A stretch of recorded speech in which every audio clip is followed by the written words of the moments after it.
ফাঁস হওয়া চিঠিতে ফেঁসে যাচ্ছে নেতানিয়াহুর স্ত্রী। নেতানিয়াহুর স্ত্রীর বিরুদ্ধে তদন্তে নেমেছে ইসরায়েলের পুলিশ। ভয়ভীতি প্রদর্শন এবং রাষ্ট্রের সর্বোচ্চ আইন কর্মকর্তাকে হয়রানির চেষ্টা করার অভিযোগে ইসরায়েলের প্রধানমন্ত্রী বেঞ্জামিন নেতানিয়াহুর স্ত্রী সারা নেতানিয়াহুর বিরুদ্ধে তদন্ত শুরু করেছে দেশটির পুলিশ।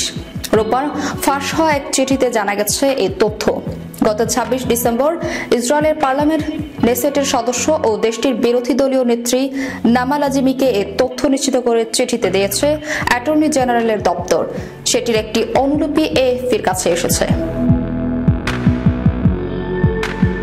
এর আগে নামা লাজিমি অ্যাটর্নি জেনারেলের দপ্তর সারা নেতানিয়াহুর বিরুদ্ধে লিখিত অভিযোগ দিয়েছিলেন। সেই অভিযোগে সাড়া দিয়ে গত ২৬ ডিসেম্বর লাজিমিকে চিঠি প্রদান করে অ্যাটর্নি জেনারেলের দপ্তর। ঘুষ গ্রহণ ও দুর্নীতির অভিযোগে ইসরায়েলের আদালতে একাধিক মামলা চলেছে বেঞ্জামিন নেতানিয়াহুর বিরুদ্ধে। ২০২০ সালের মে মাসে শুরু হয়েছিল এসব মামলার বিচারক কার্যক্রম, কিন্তু বিভিন্ন কারণে প্রতিটি মামলার বিচার কার্যক্রমই দীর্ঘসূত্রিতার ফাঁদে পড়েছে। নেতানিয়াহুর অবশ্য বরাবরই তার বিরুদ্ধে আনা দুর্নীতির অভিযোগ অস্বীকার করেছেন এবং এখনও করে যাচ্ছেন। তবে অভিযোগ উঠেছে বিচারিক কার্যক্রম বিলম্বিত করতে বিভিন্ন কৌশলের আশ্রয় নিচ্ছেন নেতানিয়াহু এবং তার ঘনিষ্ঠরা।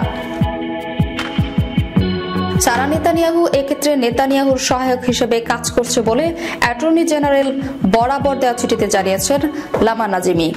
যেসব অভিযোগের ভিত্তিতে সারা নেতানিয়াহুর বিরুদ্ধে তদন্ত শুরু করেছে ইসরায়েলের পুলিশ এবং অ্যাটর্নি জেনারেলের দপ্তরের সাইবার নিরাপত্তা বিভাগের কর্মীদের সমন্বয়ে গঠিত যৌথ বাহিনী, সেগুলোর মধ্যে প্রধান দুটি হল স্বামীর বিরুদ্ধে চলমান দুর্নীতি মামলার একজন প্রধান আসামিকে ভয়ভীতি প্রদর্শন এবং আদালতে না আসার হুমকি প্রদান, এবং অ্যাটর্নি জেনারেল তার সহকারী এবং তার দপ্তরে অন্যান্য কর্মকর্তা কর্মীকে হয়রানি করতে বিক্ষোভ মিছিলের আয়োজন করা।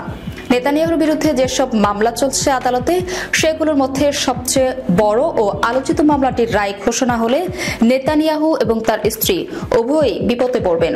কারণ নেতানিয়াহু এবং তার স্ত্রী উভয়ই সেই মামলার আসামি এবং সেটির অভিযোগপত্রে বলা হয়েছে রাজনৈতিক সুবিধা পাইয়ে দেওয়ার প্রতিশ্রুতির বিনিময়ে দেশের কয়েকজন বিলিয়নিয়ারের কাছ থেকে $2,60,000 সব মূল্যের সিগার, অলংকার ও দামি মদ গ্রহণ করেছিলেন বেঞ্জামিন ও সারা নেতানিয়াহু।